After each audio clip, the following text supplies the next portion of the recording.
The subject of this speech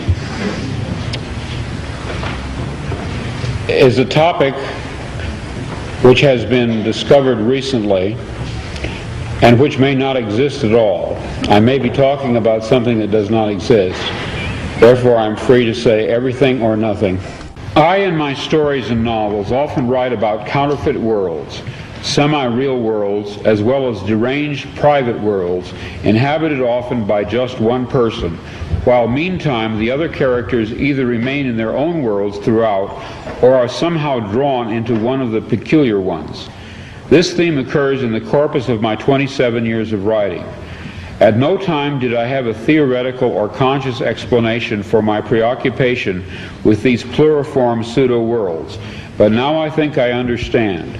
What I was sensing was the manifold of partially actualized realities lying tangent to what evidently is the most actualized one, the one which the majority of us, by consensus gentium, agree on.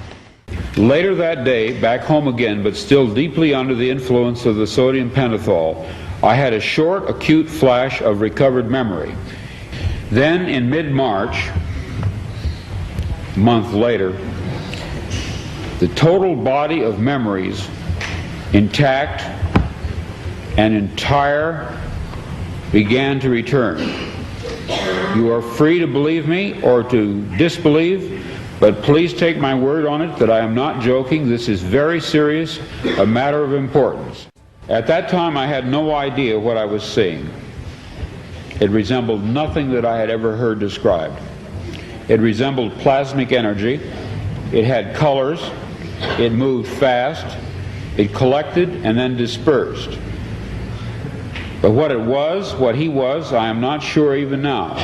In other words, it's a common theme in my writing that a dark-haired girl shows up at the door of the protagonist and tells him that his world is delusional, that there's something false about it.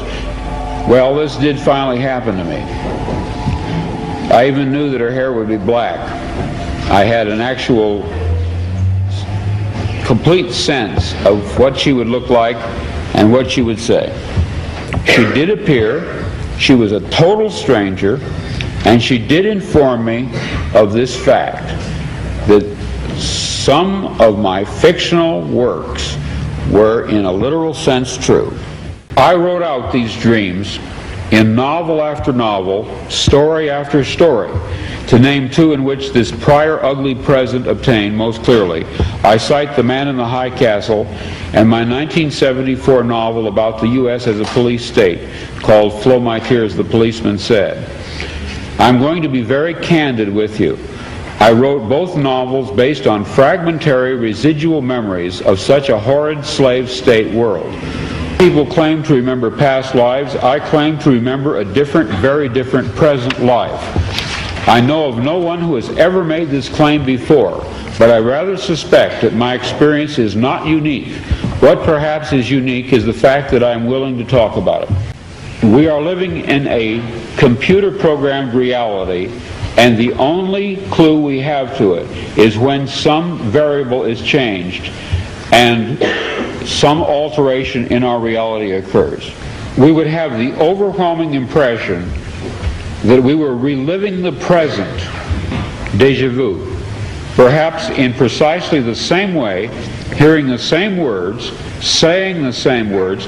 I submit that these impressions are valid and significant, and I will even say this: such an impression is a clue that at some past time point a variable was changed, reprogrammed as it were, and that because of this an alternative world branched off.